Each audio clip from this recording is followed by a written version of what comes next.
Olá, pessoal, tudo bem? Hoje estamos aqui em mais uma edição do Pod MXM com um convidado super especial, o Eduardo Pontes, fundador da Infos.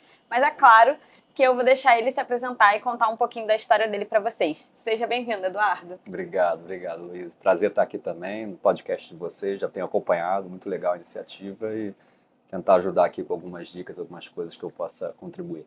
Com certeza. Hoje a gente vai falar um pouquinho sobre Tax Compliance, mas aí por que a gente trouxe o Eduardo, né, para falar um pouquinho sobre Tax Compliance dentro do segmento de óleo, gás e energia? Me conta um pouquinho assim da sua trajetória, da tua formação, como é que você foi parar nesse meio, o que a Infis traz aí, né, no dia a dia para esse setor. Fala um pouquinho para o público esse contexto que você está inserido. Legal. Bom, antes de falar da Infos, assim, quando a gente montou a Infos, a gente está fazendo 13 anos agora, esse mês, em julho de 2025, né? Então a gente fundou em 2012. E antes disso eu tenho umas passagens já pela indústria de óleo e gás, né? Então passei como especialista na Tecnip FMC, que na época não era FMC ainda era só Tecnip. E depois fiquei 5 anos como gerente tributário na Saipem. E aí a paixão pelo setor, assim, desde o início. Então eu era responsável lá pela área tributária, planejamento tributário, tinha um envolvimento grande com as associações hoje em dia, né, que a gente participa ainda bastante, da Bespetro, do IBP. E aí, quando a gente montou a consultoria, foi natural, né? Foi natural continuar atuando na indústria de óleo e gás, né? Hoje eu tenho uma equipe bem dedicada ao setor de óleo e gás, né? E eu acho que no Rio de Janeiro, continua sendo o setor que mais movimenta aqui os assuntos, pelo menos com o qual a gente participa. Então, é normal me encontrar, pelo menos em alguns eventos, em algumas coisas, falando sobre a indústria de óleo e gás, apesar de que a Infis a gente tem um portfólio de outros clientes, né, de varejo, de indústria, de outros serviços.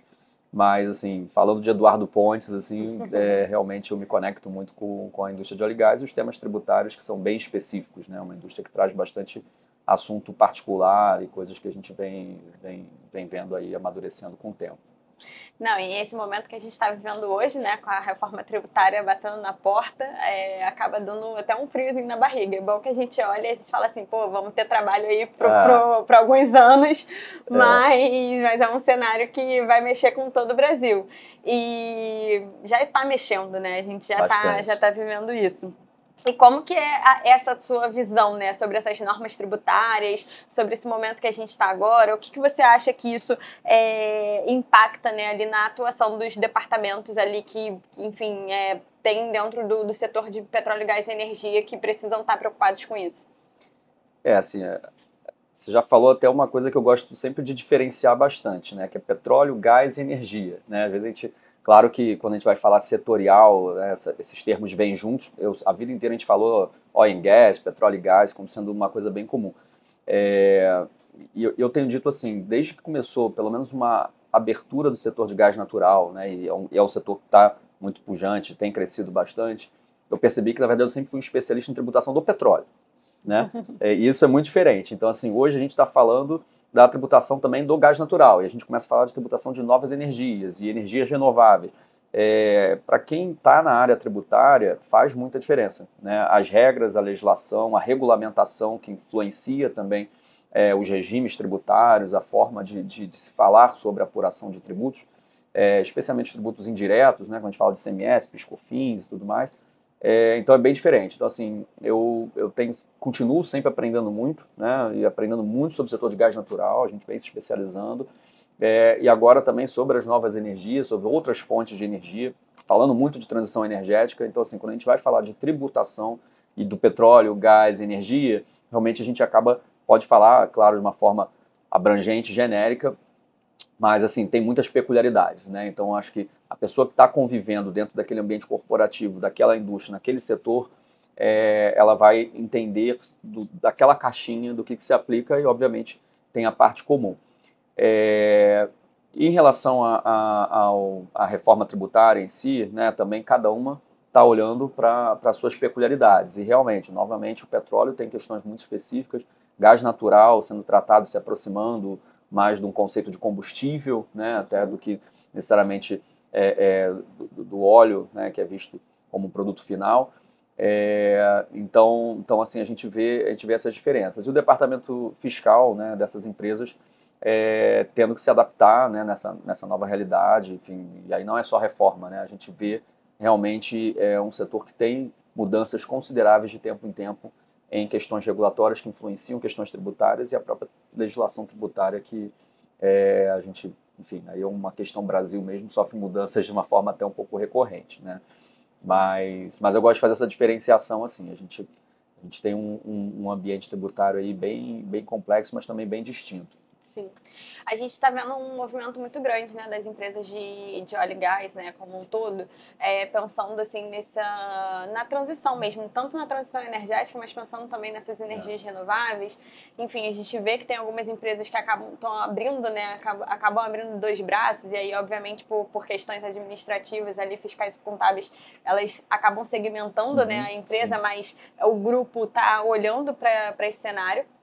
E quando a gente pensa em energias renováveis, o que você vê, assim, é uma oportunidade para essas empresas no ponto de vista tributário, assim, é importante que essas empresas comecem a colocar energias renováveis dentro de suas estratégias para pensarem, né, em talvez benefícios fiscais, enfim, talvez você vai conseguir trazer até melhor do que eu essas possibilidades, né, para as empresas de óleo e gás que ainda estão ali olhando, entendendo o cenário, sim. Vendo isso, mas do ponto de vista tributário, como que vai impactar essa entrada, assim, a transição energética e a entrada, né, de novas energias?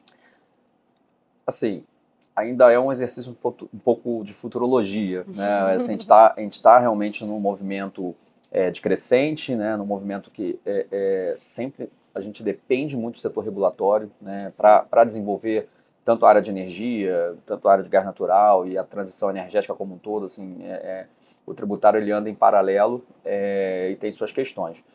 Mas assim, quando a gente olha para o cenário Brasil, a verdade é que quem impulsiona muito a transição energética, a gente acaba tendo que olhar para um olhar global.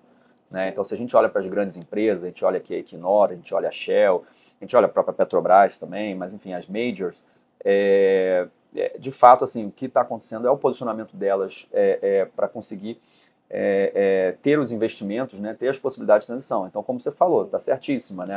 As empresas têm aberto outros braços, até com, às vezes, marcas e posicionamentos diferentes, para tratar dessa transição energética e principalmente das renováveis. Só que quando a gente olha para o Brasil, eu não tenho aqui, né, os números de cabeça, mas assim, o Brasil ele é um dos países que, em termos percentuais, tem as maiores potências de energia renovável, né, comparado ao mundo, principalmente.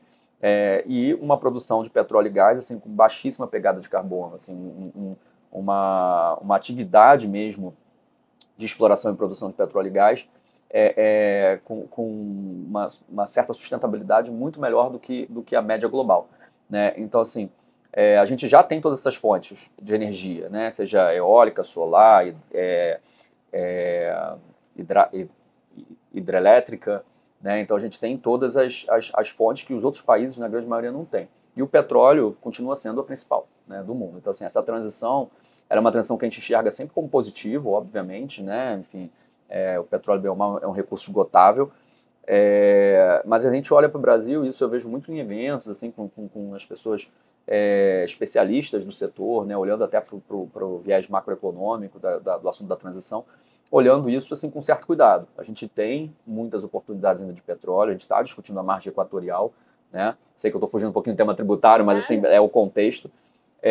Então, assim, essa transição ela deve acontecer, e eu acho que no Brasil ela não tem essa urgência como a gente vê em alguns outros países. Ela tem que acontecer de uma forma em que, até socialmente falando, né, o petróleo ele ainda tem uma capacidade de gerar recursos, participações governamentais, né, tributos, royalties, tudo, muito relevante. Né? Então, assim, falando setorialmente, eu vejo essa transição energética, e eu acho legal, tem uns termos que eu vejo algumas pessoas usarem como adição energética, né, e não transição energética. O gás natural, ele vem para adicionar, e ele, sim, é uma potência energética mais limpa petróleo, considerando as termoelétricas, as formas como pode usar o gás natural.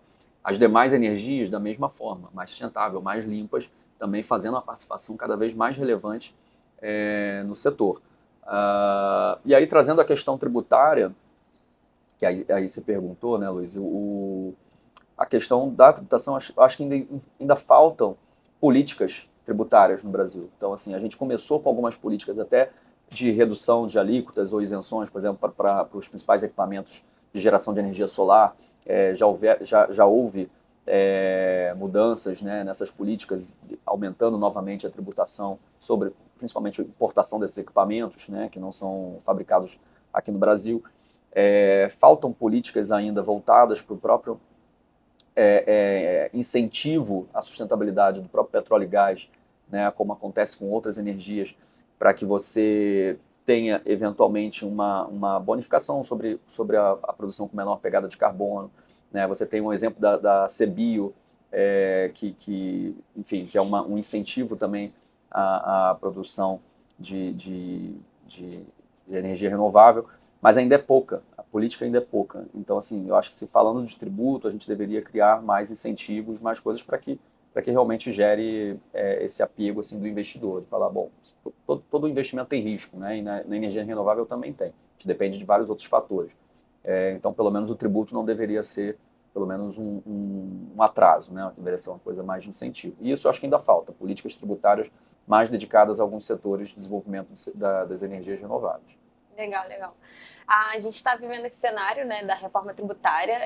Acredito que a gente ainda vai continuar com essa mesma dor, né, de precisar ser repensado algumas políticas tributaristas para pensar, né, nesses setores.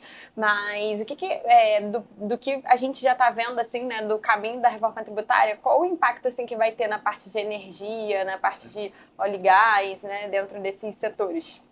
A gente tem, aí falando como INFES, né, a gente tem atuado bastante na parte estratégica da reforma tributária.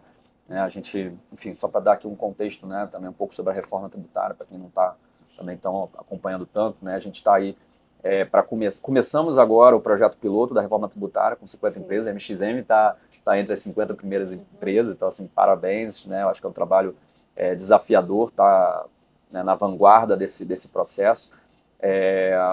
E a gente, né, vai ter a entrada do período de teste em 2026 e 2027 a gente tem efetivamente o início da CBS, depois vamos fazer a transição do IBS durante 2029 e 2032. Enfim, é um contexto bem básico da reforma tributária.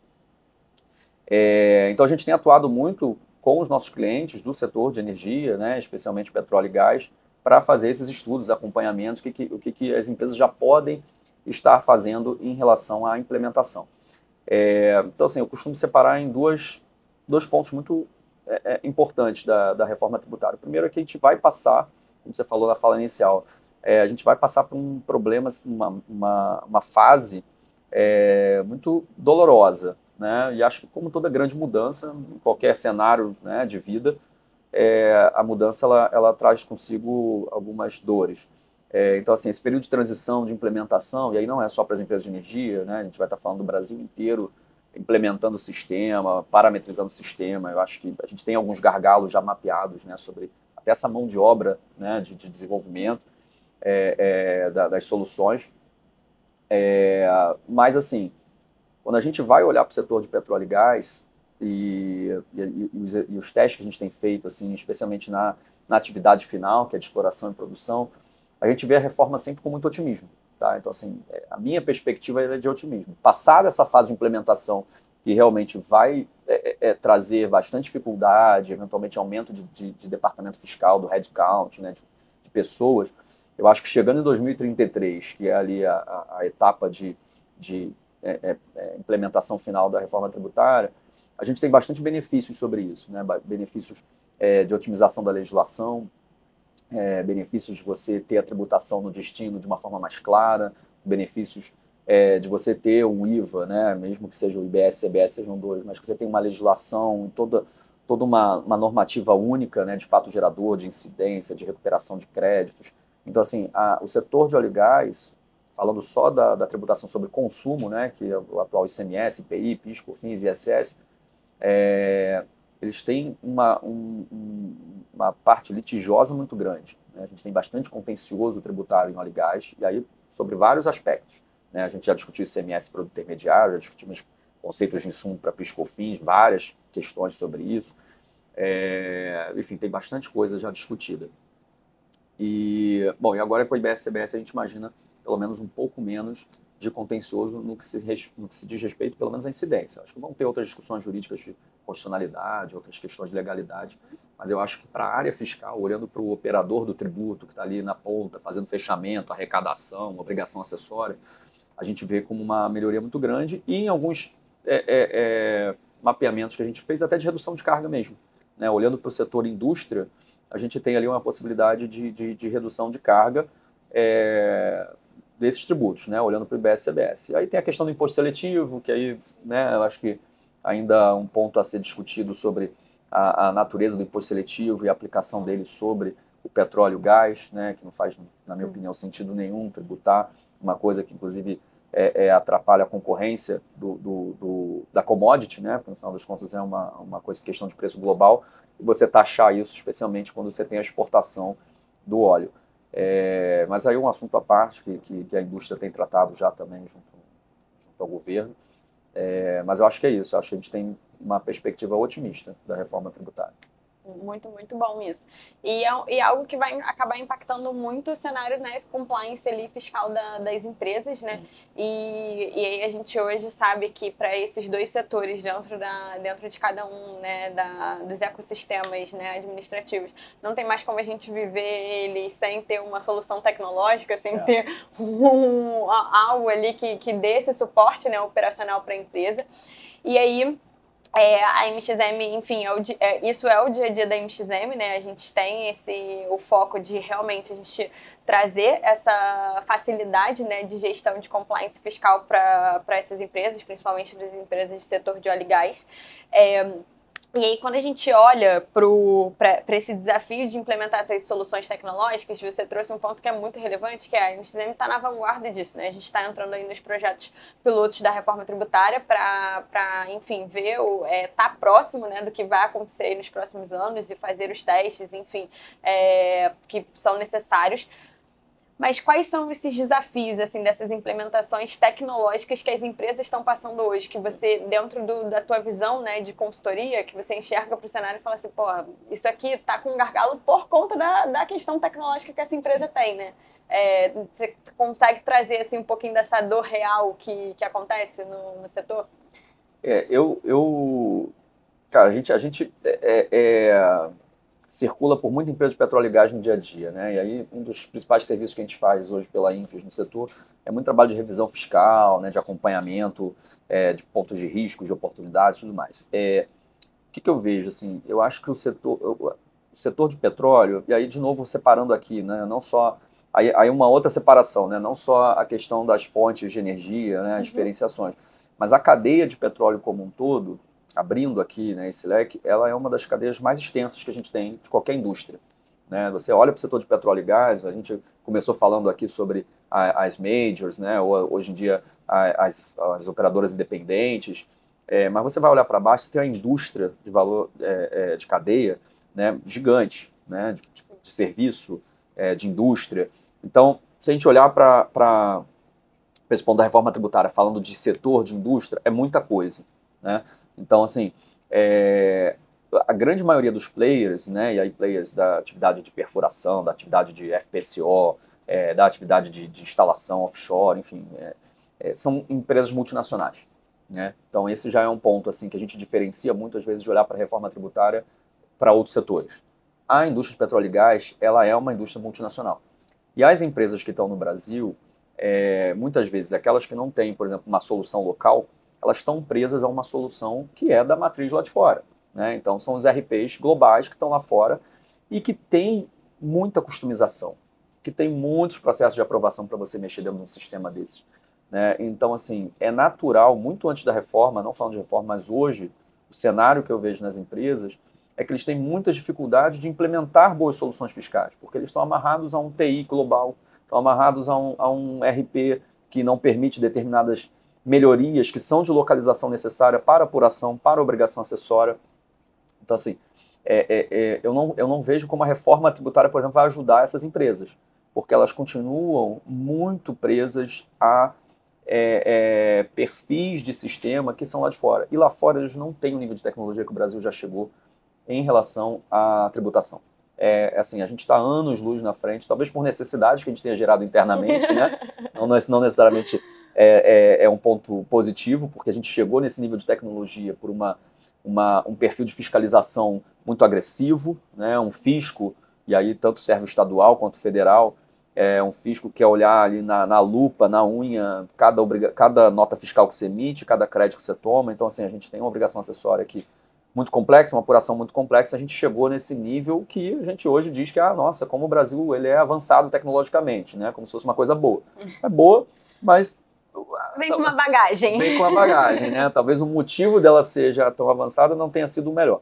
Mas então, as soluções fiscais, o que a gente tem hoje no Brasil de empresas de tecnologia, né, digital techs, com soluções assim incríveis e coisas muito boas, são muitas, né? Dá para botar aqui uma prateleira de soluções fiscais interessantes.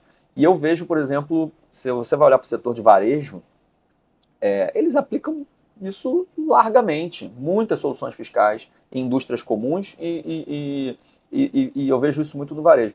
Por quê? Porque eles têm uma necessidade de eficiência tributária muito maior, porque a margem é pequena, porque a concorrência é no centavo ali, no pouquinho.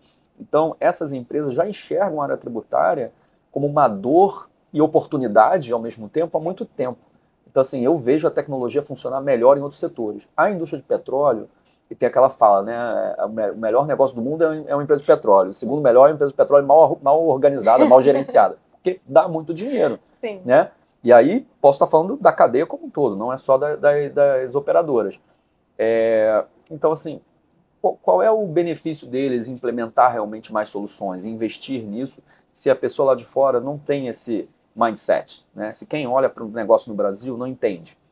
Então, assim, não sei se eu consegui responder objetivamente, mas dando esse contexto, eu acho que a indústria do petróleo e gás, em geral, né, e as big companies aqui, as majors que trabalham com isso, elas ainda não acordaram, ainda não estão ali atentas às possibilidades que elas têm. Né? E os gestores que estão atentos, aqueles que realmente sabem que precisam melhorias, às vezes não conseguem as aprovações, os meios, os caminhos, o orçamento. Então eu acho que, comparativamente, o setor de petróleo e gás está ainda bem atrasado, apesar de ser o que talvez tivesse mais dinheiro para investir, mas ele não tem a cultura de ter essa tecnologia tributária ali a seu favor. Você acabou respondendo a minha próxima pergunta, né? Que é nada que isso. É bom que o papo vai rolando e aí a gente vai conversando. E é mais esse o jogo mesmo. Em relação à parte de resistência, né? Que tem... podem existir algumas empresas que têm essa resistência, né, de atuar, mas muito foi o cenário que você acabou de trazer, que às vezes a resistência que essas empresas hoje que estão aqui no Brasil têm é muito mais às vezes por parte lá de fora, e aí o desafio acaba ser mostrar a importância de ter essa solução local, né, enfim, seja um RP mais robusto que consegue integrar com as soluções deles, né? A MXM hoje ela tem um pouco esse cenário, né? A gente entra às vezes com a parte de solução fiscal integrando com o financeiro e outras soluções dentro das empresas que já possuem um sistema multinacional, mas é que é justamente isso, assim, a gente está aqui no Brasil, a gente precisou se adaptar. A gente precisou correr atrás 30 vezes, né? Por conta das mudanças e tudo isso que aconteceu. Mas aí eu já vou pular para a próxima, que é... Esse cenário, ele inclusive, para quem está lá fora, olha o Brasil às vezes com um cenário de complexidade, às vezes olha o Brasil com um cenário de... Ao mesmo tempo que tem a oportunidade, porque a gente sabe que aqui tem um mercado, como você mesmo trouxe, né, da parte de petróleo e gás, energias renováveis, tudo isso, a gente está muito avançado em comparação com outros países, ainda existe essa resistência por conta da parte fiscal tributária. Então, como que você hoje, com a Infis, né, enxerga esse cenário? Assim, é uma linha de custo, é uma oportunidade de investimento para quem está lá fora, dentro desse comportamento, né, que o setor tem? Sim. Primeiro, só para aproveitar um gancho que você falou aqui da MXM, dizer que a Infis é usuário e cliente MXM. Né? Então, conheço a solução, eu acho que assim, a gente tem várias opções de sistema. Lá na Infis a gente tem um braço de contabilidade também, de serviço de outsourcing, então a gente tem os clientes também que a gente faz as entregas mensais de fechamento, de tributos. E para essa parte contábil fiscal a gente usa o MXM, então conheço bem as soluções de vocês. Eu acho que em várias situações esse perfil do RP local, né, nativo, aquele que está convivendo com todas as mudanças do dia a dia, e cara, de novo, não é da reforma tributária, a gente passa por isso, como você falou, há décadas. Né?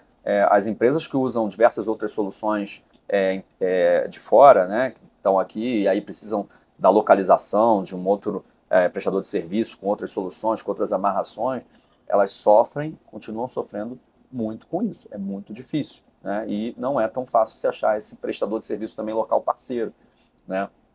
Então, essas empresas, quando olham aqui para o Brasil, indo para a sua pergunta, elas enxergam o nosso cenário tributário como um ponto de risco, né? Você tem a questão do custo, mas assim, olhando para a indústria de petróleo e gás, o custo nunca vai ser um problema. Tem uma linha de custo que vai falar de tax compliance ali, de headcount, de investir numa solução e tal. Nunca vai ser de verdade um problema. E aí eu posso estar falando tanto das empresas de EIP, de exploração e produção, quanto da cadeia de indústria. Tem dinheiro, né? Então, assim, claro que o custo do Brasil ele afeta para vários outros investidores. Eu não acho que seja o perfil do setor de energia.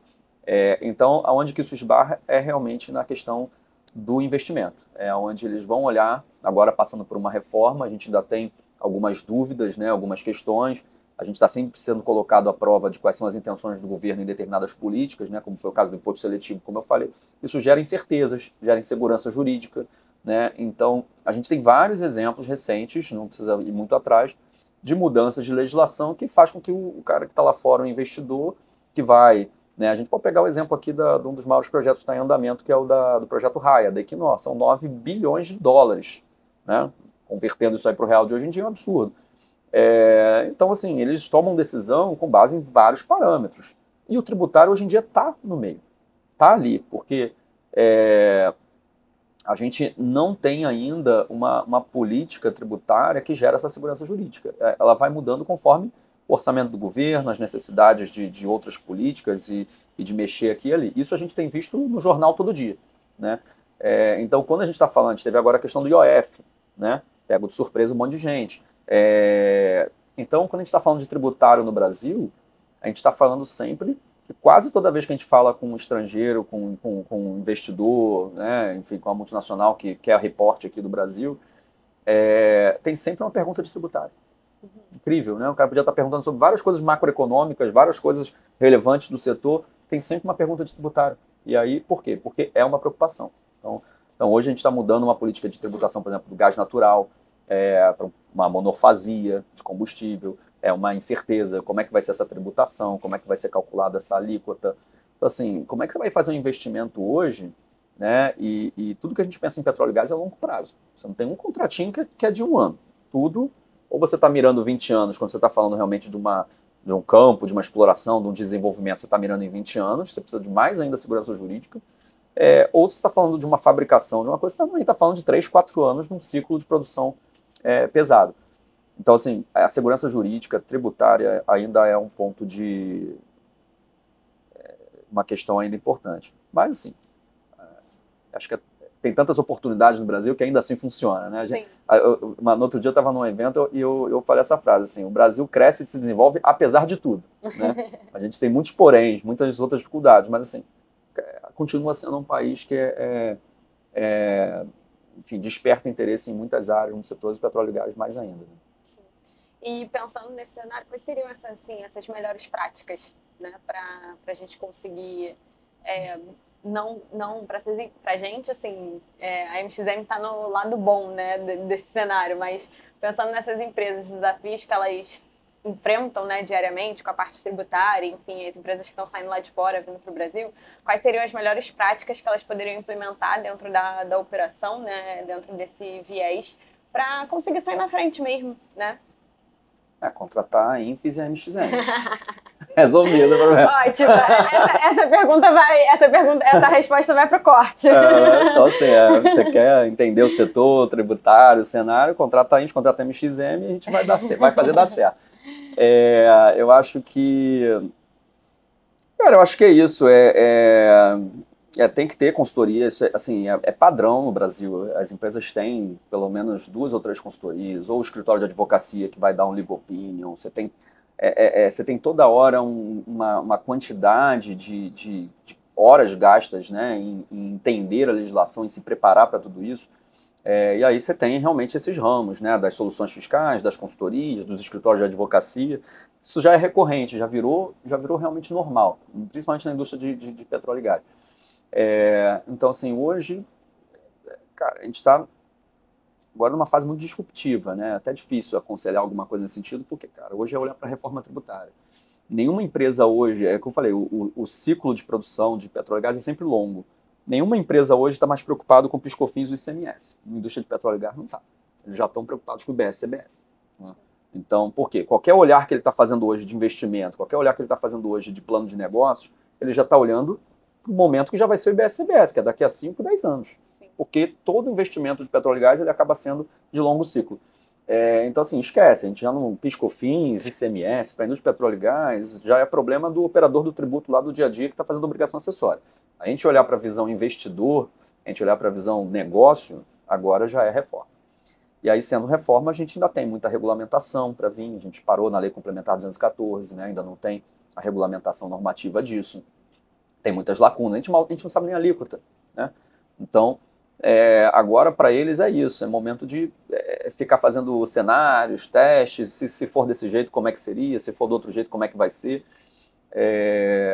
Então, assim, a gente tem feito muito trabalho, obviamente, de montagem de cenários, mas é um trabalho de futurologia, é um trabalho de ter a certeza que do jeito que está é como vai ficar, né? E a gente tem um histórico também de muitas emendas em legislação, né? Ou seja, a Lei Complementar 214 chegou em janeiro de 2025, posso estar enganado na data de publicação, mas acho que em janeiro de 2025, e já tem um monte de projeto de emenda, né? Isso em 6, 7 meses, né?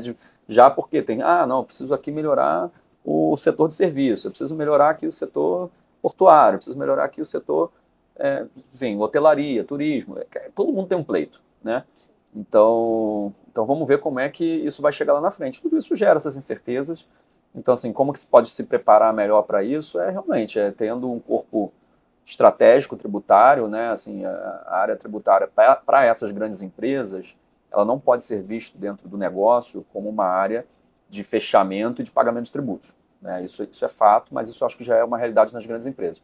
É uma área que tem que estar junto à estratégia, né? Então, você tem que ter um gerente, você tem que ter um diretor, você tem que ter uma pessoa ali que está falando de planejamento, mas está olhando forecast, está olhando plano de negócios, está tentando trazer para a diretoria ali insights, né, de opiniões, aquele perfil de gestão tributária voltado só para as entregas mensais e vencimentos, já acabou há muito tempo, né?